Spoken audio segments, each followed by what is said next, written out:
নয়, এর থেকে নিজেকে দূরে রাখুন, বেঁচে যাবেন নাই বরবাদ হয়ে যাবে। কেউ যদি আপনাদের কাছে বলে নবী পাক আমাদের মতো মানুষ বলে, এর থেকে দূরে সরে যান, নাই আপনার ঈমান আমল বরবাদ হয়ে যাবে।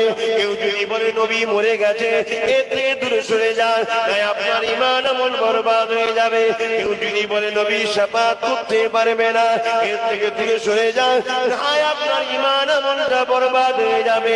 এই যুবকেরা, আল্লাহ নবী আমাদেরকে কত ভালোবেসেছে, সারা জীবন নবী আমার তোমার আমার জন্য কেঁদেছে। আজও রওজা মুবারকে সশরীরে নবী আমার জিন্দা হায়াতে তোমার আমার জন্য কাঁদতেছে।